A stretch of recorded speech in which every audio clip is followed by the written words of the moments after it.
आज की डेट में मोबाइल फोन्स में हमारा 5G चल रहा है बहुत ही धमाकेदार और घर में मिला हुआ है high speed wifi, but still there are areas जहां पे इंटरनेट जो है वो भी ठीक से नहीं मिलता है बहुत बार, और कभी कभी स्पीड भी आपको पता है फ्लक्चुएट कर जाती है।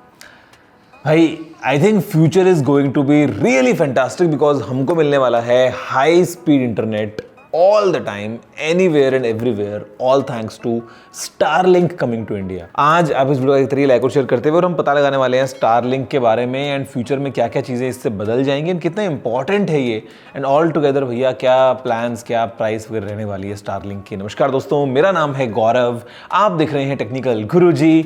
चलिए शुरू करते हैं। देखो शुरुआत करते हैं सबसे पहले current scene of internet in India के साथ में कि भाई करंटली क्या चल रहा है इंडिया में इंटरनेट के पॉइंट ऑफ व्यू से। तो भाई देखो शहरों में दोस्तों लगभग सब जगह पे 5G आ चुका है, आराम से 5G काम भी करता है। हाँ कभी कभी इंडोर्स काम नहीं करता है, बट आउटडोर्स मोर और less in most cities of India Jio Airtel वगैरह का हमको 5G अच्छा खासा मिल जाता है। वाईफाई का जो नेटवर्क है ब्रॉडबैंड के पॉइंट ऑफ व्यू से वो भी काफ़ी अच्छा दोस्तों फैला हुआ है, और सिटीज़ में कहीं पे भी इंटरनेट की यूजुअली अगर हम देखें तो दिक्कत नहीं आती है। लोकल प्रोवाइडर्स होते हैं, कई बार किसी ने एयरटेल का एक्सट्रीम फाइबर लगवा लिया, किसी ने जियो का फाइबर लगवा लिया, कभी आप एयर फाइबर वगैरह यूज़ करते हो, again that is taken care of. Problems तो आती है जब हम बात करते हैं थोड़े से रिमोट एरियाज़ की। गिवन कि इंडिया कितना बड़ा कंट्री है ज्योग्राफिकली अगर हम बात करते हैं, तो भाई देयर आर रिमोट एरियाज़। हम नॉर्थ ईस्ट की बात करते हैं फॉर एग्जांपल, जहाँ पे टेरेन काफ़ी डिफिकल्ट है।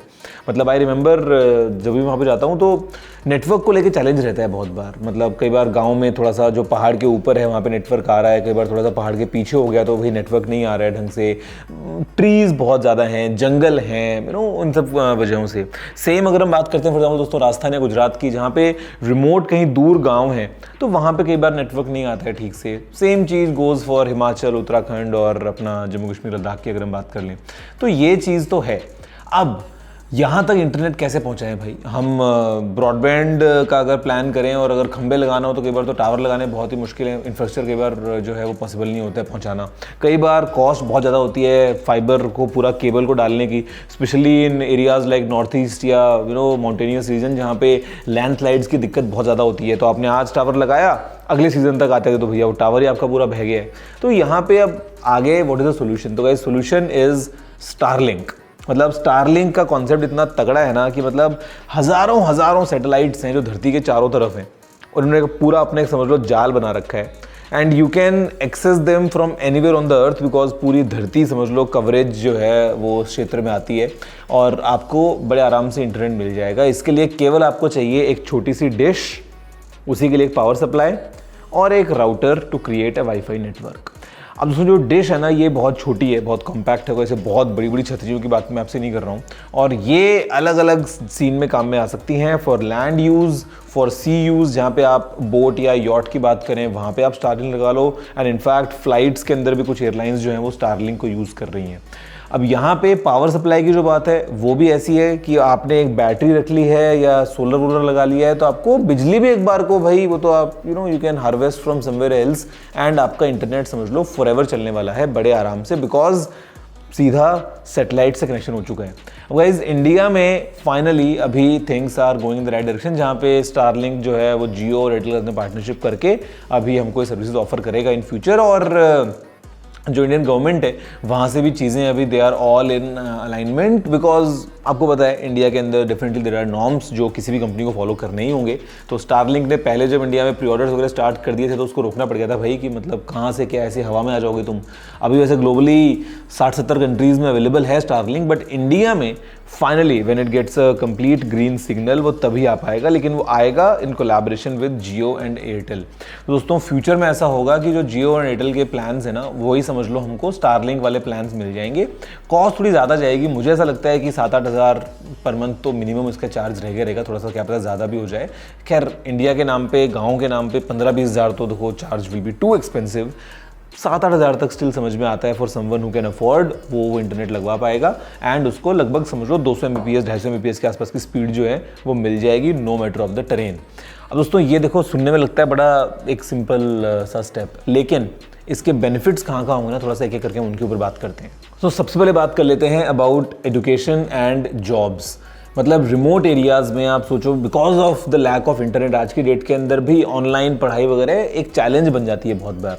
लेकिन फ्यूचर में when you have access to high speed internet, तो आप चाहे पढ़ने की बात करो, चाहे आप इन्फॉर्मेशन ट्रांसमिट हो उसकी बात करो सही तरीके से, और इनफैक्ट जो जॉब्स हैं वो भी बढ़ेंगे, बिकॉज इंटरनेट के थ्रू कितने ज़्यादा तो नए जॉब्स क्रिएट हो सकते हैं, ऑनलाइन प्लेटफॉर्म्स के ऊपर लोग आ सकते हैं, अपना रिमोट वर्किंग कर सकते हैं। तो गाँवों में और रिमोट एरियाज़ के अंदर पढ़ाई को लेके काफ़ी बड़ा बूस्ट मिलेगा इससे, एंड जॉब्स भी डेफिनेटली क्रिएट होंगे और लोग ज़्यादा पैसा कमा पाएंगे, all thanks to the fact कि उनको अभी इंटरनेट की एक्सेस जो है वो मिल चुकी है। तो फिर हम बात करते हैं अगले फैक्ट की, जो कि अगेन बहुत इंपॉर्टेंट होगा, वो होगा डिज़ास्टर रिस्पॉन्स सिस्टम्स में। कि मतलब कुछ भी अगर कहीं किसी रिमोट लोकेशन पे होता है तो इन्फॉर्मेशन वहाँ तक पहुँच पाएगी बड़े आराम से, जो भी आपको हेल्प पहुँचानी है। इंटरनेट ना मतलब इज़ लाइक अ बैकबोन, मतलब योर कनेक्टेड सिस्टम। अब मोबाइल फ़ोन के खंभे उखड़ गए हैं, मोबाइल फ़ोन काम नहीं कर रहा उस एरिया में, लैंडलाइन के तार थे वो निकल गए लैंडस्लाइड के अंदर, वो काम नहीं कर रहे हैं। लेकिन under any scenario, as long as वो छतरी है और ऊपर सैटेलाइट का एक क्लीन उसको व्यू मिल रहा है, तो internet will keep on working even in case of extreme natural disasters, और चाहे वो लैंडस्लाइड हो, चाहे वो फ्लड वगैरह हो, जो कि काफ़ी रिमोट एरियाज़ में जहाँ पे टेरेन डिफिकल्ट है वहाँ पे इट्स अ कॉमन थिंग। और इस केस में डिजास्टर मैनेजमेंट के पॉइंट ऑफ व्यू से भी ये चीज़ काफ़ी अच्छी होगी। तो नेक्स्ट पॉइंट आता है अबाउट हेल्थ केयर, जहाँ पे हम टेलीमेडिसिन की बात करते हैं, जहाँ पे रिमोट डॉक्टर कंसल्टेशंस की बात करते हैं, वो सब चीज़ें भी all thanks to internet. Again आपके पास में इंटरनेट है, आप बैठे हो कहीं शिलोंग में, कहीं किसी छोटे कस्बे में हो सकता है, और वहाँ पे आप बात कर रहे हो दिल्ली के एक डॉक्टर से। आज पॉसिबल नहीं है, क्या पता वो चीज़, because you don't have the required bandwidth. लेकिन with the high speed internet coming in, ये काम भी हम बड़े आराम से कर पाएंगे, एंड इससे भी काफ़ी लोगों के लिए ये लाइफ सेविंग भी जो है वो भी साबित होगा। सो एक और चीज़ जो बूस्ट होगी वो है टूरिज्म। मतलब आज की डेट में ना काफ़ी लोग काफ़ी एरियाज़ में जाना चाहते हैं, बट वो कई बार नहीं जा पाते just because of the fact कि यार कनेक्टिविटी सही नहीं है। देयर वाज अ टाइम जहाँ पे अंडमान निकोबार आइलैंड्स के ऊपर जो है वो आपका 4G काम नहीं करता था। अब तो 4G काम करता है, बट पहले नहीं करता था। आप सोच के देखो कि अगर आप अंडमान जा रहे हो, कहने का मतलब कितनी अच्छी जगह है, इंडिया का इतना मतलब बेहतरीन प्रॉपर वहाँ पे आपको एक्सपीरियंस मिलेगा, लेकिन आप जाओगे तो आप 4G यूज़ नहीं कर पाओगे। Internet speed was very very very limited. इसी रीज़न की वजह से कई लोग अंडमान कभी गए ही नहीं। लेकिन आप सोचो कि अगर आपको इंडिया के हर एक कोने कोने में अच्छा इंटरनेट और एक कनेक्टेड एक्सपीरियंस मिल रहा है, जहाँ आपको पता है कि हाँ भाई no matter where you go आपको इंटरनेट तो अच्छा मिलेगा, you will be connected back home या अपने ऑफिस में या जहाँ पे भी आपको अगर कहीं पे भी कनेक्टेड रहना है, तो मेरे ख्याल से with Starlink coming in, tourism को और जो बाकी बिजनेसेस हैं उनको भी काफ़ी फायदा मिलेगा, स्पेशली वो बिजनेसेस जो कि रिमोट एरियाज़ में हैं जो ऑनलाइन आ पाएंगे। तो ऑल टुगेदर मेरे ख्याल से it's a win win win scenario. The only challenge which I see is definitely the cost, because वो सैटेलाइट की जो आपको रिसीविंग वाली किट लगानी पड़ेगी नीचे, जो आपको डिश लगेगी, उसकी वन टाइम कॉस्ट आएगी, पर मंथ चार्जेस जो आएंगे वो भी थोड़े से ज़्यादा हो सकते हैं। Second is the complete control should be under the Indian government, ऐसा मुझे लगता है, बिकॉज इसका नेगेटिव यूज़ अगर हम सोचेंगे तो दोस्तों बैड एलिमेंट सैटेलाइट को यूज़ करते हुए हो सकता है अनट्रेसेबल रहते हुए इसको वैसे भी यूज़ करना चाहें, तो डेफिनेटली डेटा के पॉइंट ऑफ व्यू से प्रिवेसी जो है वो रहनी चाहिए, मतलब controlled by the authorities, so that कल को कुछ अगर बैक ट्रैक करना हो तो कर पाएँ। ये आई थिंक दो चैलेंजेस हैं। इसके अलावा तो मुझे लगता है कि स्टारलिंक आने के बाद में इंडिया डेफिनेटली ट्रांसफॉर्म करेगा काफ़ी तरीकों से। आप बताओ दोस्तों, वैसे आपको क्या लगता है इस बारे में, नीचे कमेंट करते हुए वीडियो को शेयर करते हुए मैं आपसे मिलता हूँ अगले वीडियो में। वैसे तब तक के लिए एक और चीज़ सोच सकते हो, फ्यूचर में ऐसे भी हो सकता है कि मोबाइल फ़ोन्स में Starlink is inbuilt. Just think about it कि मोबाइल फ़ोन में आप कहीं भी लेके जा रहे हो अपना mobile phone, and your mobile phone always has data, always has this, because inbuilt यहाँ पे कुछ रिसीविंग ट्रांसमिटिंग मैकेनिज्म लग चुका है to be connected to a satellite system. देखो होने को तो डेफिनेटली हो सकता है, क्या पता ये भी हो जाए। खैर सोचा अब इस बारे में, आपसे मिलता हूँ अगले वीडियो में। दोस्तों फिलहाल मिलता ही, जय हिंद, वंदे मातरम।